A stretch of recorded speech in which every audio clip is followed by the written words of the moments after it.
오늘 본문 말씀은 창세기 15장 12절에서 21절까지 말씀입니다. 창세기 15장 12절에서 21절까지 제가 봉독하겠습니다. 해 질 때에 아브라함에게 깊은 잠이 임하고 큰 흑암과 두려움이 그에게 임하였더니 여호와께서 아브라함에게 이르시되 너는 반드시 알라. 내 자손이 이방에서 객이 되어 그들을 섬기겠고 그들은 400년 동안 내 자손을 괴롭히리니 그들이 섬기는 나라를 내가 징벌할지며 그 후에 내 자손이 큰 재물을 이끌고 나오리라. 너는 장수하다가 평안히 조상에게로 돌아가 장사될 것이요 내 자손은 4대 만에 이 땅으로 돌아오리니 이는 아모리 족속의 죄악이 아직 가득 차지 아니함이리라 하시더니 해가 져서 어두울 때 연기나는 화로가 보이며 타는 횃불이 쪼갠 고기 사이로 지나더라.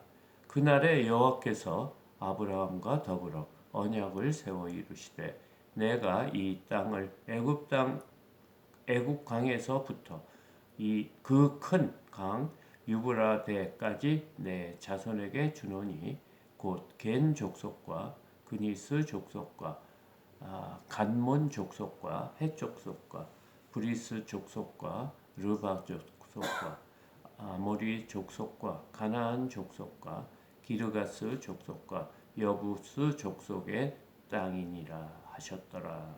아멘. 어제 하나님께서는 그 두려워하지 말라고 했어요. 그래서 아브라함에게 그 전쟁 이후에 앞으로 그가 살 일에 대해서 이 많은 전쟁과 다툼 속에서 어떻게 살까 걱정하고 있었던 모양입니다. 그래서 하나님께서는 그 꿈속에 또 이렇게 나타나셔서 아브라함을 위로해 주시고 안심시켜 주는 그런 말씀했습니다. 그러시면서 자신이 너의 방패가 되고 너의 큰 상급이 되겠다 이렇게 말씀하시고 그 재물들 숫소와 순양과 그 비둘기와 산비둘기와 집비둘기를 준비하라고 하셔서 그가 그 재물을 준비한 것이 어제 말씀이었습니다. 그리고 오늘 12절을 보니까 해질 때에 아브라함에게 깊은 잠이 임하고 큰 흑암과 두려움이 그에게 임하였더니 그러니까 날이 저문다는 것은 우리의 어떤 그 영적으로 보면 이 땅에 죽음이 가까웠다는 그런 겁니다. 우리가 두려워하고 하는 이유가 사실은 죄인데요. 죄의 싹은 죽음입니다. 그렇기 때문에 우리가 그 두려움이 은연중에 우리의 그 심령 속에 있는 거예요. 그래서 이 땅에 사는 것이 다 두려움에 사는 거예요. 그렇기 때문에 우리가 무엇으로 이 두려움을 드러내냐면 분쟁, 싸움으로 하는 겁니다. 더 살아남기 위해서, 살기 위해서 분쟁하고 싸우는 거거든요. 근데 하나님께서는 두려워하지 말라. 왜? 우리는 택한 백성이고 영원히 하나님과 살 수 있는 특권을 가졌기 때문에 사실은 두려워하지 말고 내가 너의 방패가 되겠다. 내가 너의 큰 상급이다. 영원한 천국을 소유하는 자로 삼아 주시겠다. 이런 말씀을 하시고 그 재물을 준비하라고 했습니다.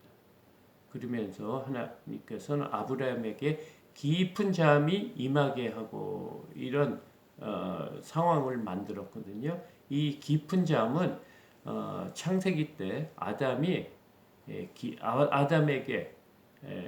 깊은 잠을 자게 하시고 그의 갈빗대로 여자를 하와를 만드실 때 그 단어와 동일한 겁니다.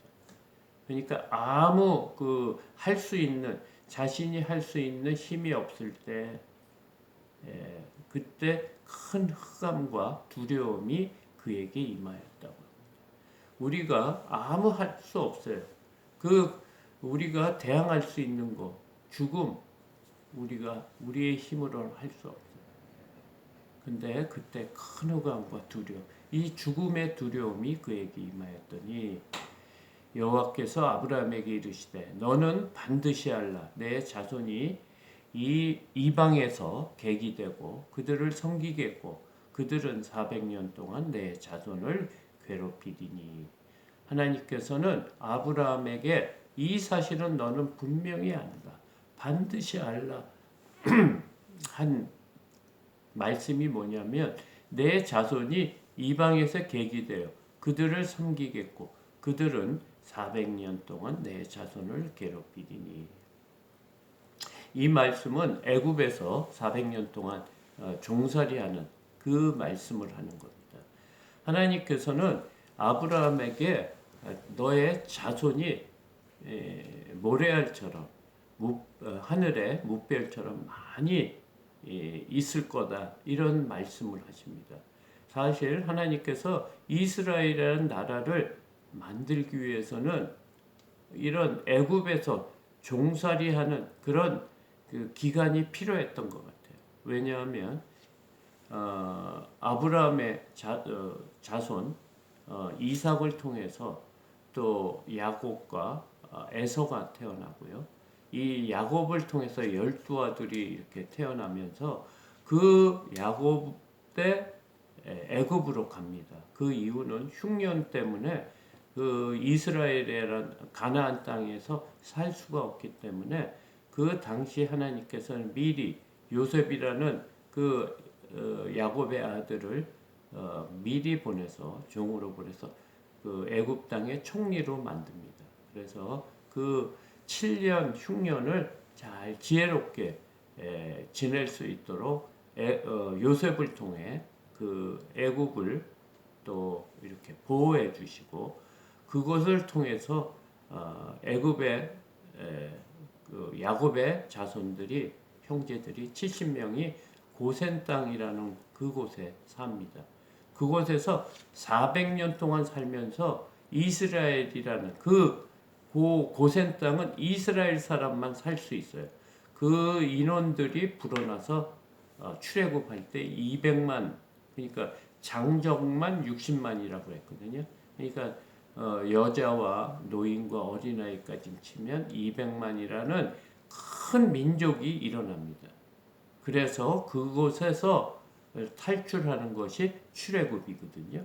그러니까 하나님께서 이스라엘의 백성을 순수한 혈통을 만들기 위해서 고센 땅이라는 인큐베이터 같은 그곳에서 이스라엘 백성의 숫자를 만들어 놓은 곳이 400년이라는 거예요. 지금 그 말씀을 하는 거예요. 14절에 그들이 섬기는 나라를 내가 징벌할지며 그 후에 내 자손이 큰 재물을 이끌고 나오리라. 출애굽 때 하나님께서는 10가지 재앙으로 애굽을 칩니다. 그리고 그 이스라엘 백성이 나올 때 많은 재물을 가지고 나오는 것을 벌써 미리 말씀해 주시고 있는 거예요. 15절에 너는 장수하다가 평안히 조상에게로 돌아가 장사될 것이요. 이것은 자연적인 어떤 현상이죠. 하나님께서 우리가 제약이 들어온 결과가 뭡니까? 반드시 죽는다는 거예요. 육신은 죽는다. 지금 그 얘기를 하고 있습니다. 16절에 내 자손은 4대 만에 이 땅으로 돌아오리니 이는 아모리 족속의 죄악이 아직 가득하지 아니함이니라 하시더니. 하나님께서 가나안 땅을 주시는 그런 이유가 뭐냐면 이 아모리 족속, 이 가나안 땅에 여러 족속이 나오거든요. 지금 20절과 19절부터 21절까지가 가나안에 있는 족속들입니다. 그 중에 아모리 족속이 가장 대표적으로 지금 하나님께서 말씀하고 계시는데, 하나님께서 이 가나안 땅을 주시는 이유가 뭐냐면 아모리 족속이 죄악이 이게 가득 찼기 때문에 그들을 멸하시는 거예요. 공의로. 그러면서 그 땅을 이 이스라엘이란 그 아브라함의 자손들에게 주시려고 하는 건데, 아직까지 400년이 기다려져야지 그 아모리 족속의 죄악이 하나님 보시기에 기준이에요. 때가 있다는 거예요. 그 때가 이렇게 이루어질 때 너희들에게 주겠다 하는 그런 말씀을 하시면서 17절에 지금 언약식을 가지는 거예요. 해가 져서 어두울 때 연기나는 화로가 보이며 타는 횃불이 쪼갠 고기 사이로 지나더라.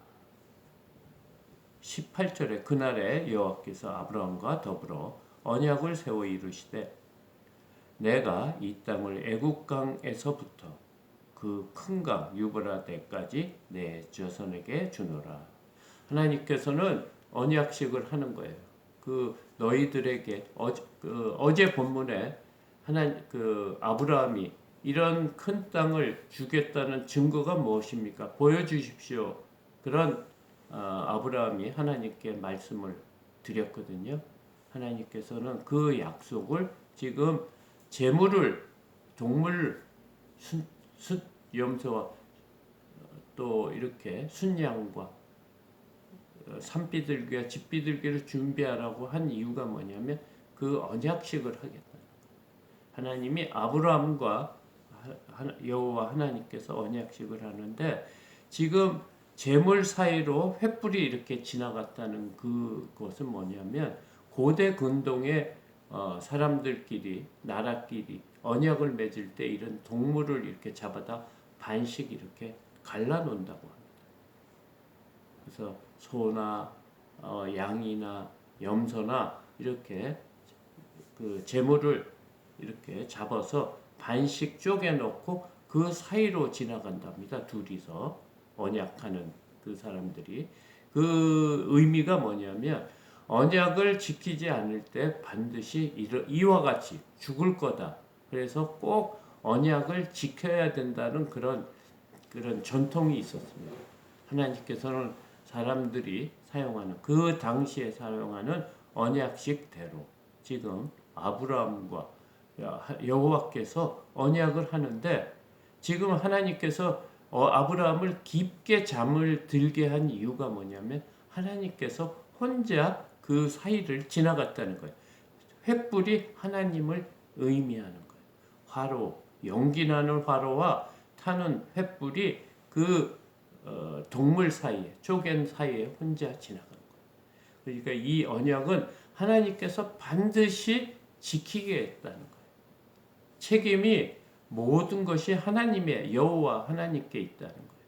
인간이 약해서 하나님 앞에 세운 언약을 지키지 못할 수 있기 때문에 하나님께서는 혼자 이 약속을 지키겠다는 모든 책임을 이것이 인간의 잘못으로 안 됐을 경우에 그 책임을 하나님께서 지겠다는 그런 의미입니다. 그래서 18절에 그날에 여호와께서 아브라함과 더불어 언약을 세워 이르시되 내가 이 땅을 애굽 강에서부터 그 큰 강 유브라데까지 내 자손에게 주노니 19절 곧 겐 족속 이게 지금 가나안 족속 아모리 족속이 있는 그런 땅에 있는 족속들의 나열입니다. 겐 족속도 있었고요. 그니스 족속, 감몬 족속, 헷 족속, 브리스 족속, 르바 족속, 아모리 족속, 가나안 족속, 기르가스 족속, 여부스 족속의 땅이니라 하셨더라. 이 성경이 뭡니까? 구약이 뭡니까? 예전에 만든 하나님과의 약속이고 신약은 뭐냐면 예수님이 오시고 새로 세워진 약속의 말씀이 성경입니다. 그래서 구약과 신약이라고 우리가 부르고 있는데요. 하나님은 시간 속에 갇혀 있는 분이 아닙니다. 우리의 예전부터 그러니까 태초부터 마지막 때까지 한눈에 보고 계세요. 마치 뭐와 같으냐면 어떤 전시회를 갔어요. 그래서 어떤 사람의 일대기를 이렇게 전시해 놓은 게 있을 것입니다. 그래서 어떤 뭐 유명한 사람, 아인슈타인이라든가 이런 사람이 어렸을 때 태어나서부터 소년 때, 그 다음에 뭐 청년 때, 노년 때 이렇게 해서 한눈에 이렇게 우리가 볼 수 있지 않습니까? 그 사람의 얼굴 사진들을. 하나님은 지금 그와 같이 우리의 처음과 끝을 아는 분이에요. 그렇기 때문에 하나님께서 세우신 약속은 반드시 이루어지는 거예요. 하나님이 다 알고 계시는 거예요. 그러니까 아브라함 때나 지금 우리가 사는 때랑 동일선상에서 있는 거예요. 우리 생각에는 과거지만 하나님께서는 과거, 현재, 미래가 현재입니다. 그래서 하나님이 말씀하신 것은 곧 이루어지고 반드시 이루어진다는 이 말씀. 하나님께서는 우리가 마지막 때 어떻게 된 것을 다 아시는 거예요. 우리의 모습이 지금은 좀 부족하고 또 하나님 앞에 열심이지 않을 믿음이 있을지 모르지만 우리를 최종에는 어떤 사람으로 만드시려고 하는 목표가 있어요. 그러니까 우리를 통해서 죽어가는 영혼, 정말 하나님의 백성을 우리를 통해서 삼으시겠다고 오늘 하나님께서 말씀해 주신 거예요. 아브라함에게 가나안 땅을 주겠다는 것처럼 우리를 통해서 아브라함의 자손, 우리는 아브라함의 영적 자손입니다. 이런 자손이 어떻게 돼요? 무별처럼 바닷가의 모래알처럼 많아지기 때문에 우리를 택하셨다는 거예요. 우리를 통해서 또 다른 사람이 구원을 받는 아브라함의 자손이 된다는 거예요. 오늘 하나님께서 아브라함에게 약속한 것처럼 우리에게도 약속하고 있어요. 동일한 하나님이세요. 아브라함의 하나님, 이삭의 하나님, 야곱의 하나님, 정주연의 하나님, 여러분의 하나님 되십니다. 우리가 이 땅의 삶을 살면서 매일 하나님 앞에 나오는 것이 일이고 억지로 나올 수는 있어요. 우리의 믿음이 약해서. 그러나 이 매일 나오는 것들을 통해서 하나님과 좋은 그 교제를 하고 이 시간이 쌓여서 하나님이 원하시는 그런 믿음의 사람이 될 수 있다는 것입니다. 오늘 이 말씀을 마음에 잘 새기고 어려운 일이 있죠. 우리 앞에는 참 어려운 일. 왜 하나님께서 애굽에 종살이를 하게 만들었겠습니까? 우리를 겸손하게 만들려고 하는 거예요. 우리가 풍족하고 뭐든지 잘 되면요, 교만해질 수밖에 없어요. 내가 우쭐해지고요, 내가 잘난 사람으로 착각하면서 사는데 하나님께서는 교만한 자를 가장 싫어한다. 그래서 이스라엘 백성을 겸손하게 만들려고 종의 신부로 400년 동안 4대에 걸쳐 힘들게 겸손하게 종의 모습으로 이렇게 살게 한 후에 이 4대 만에 가나안 땅으로 돌아오시겠다 이렇게 말씀하셨습니다. 하나님은 우리를 훈련하시는 하나님. 그래서 우리가 믿음이 자라게 하시는 하나님. 오늘 그런 하나님을 찬양하고 또 하나님과 동행하는 삶을 사는 저와 여러분들이 되시기를 원합니다. 이것을 주기도문으로 예배를 마치겠습니다.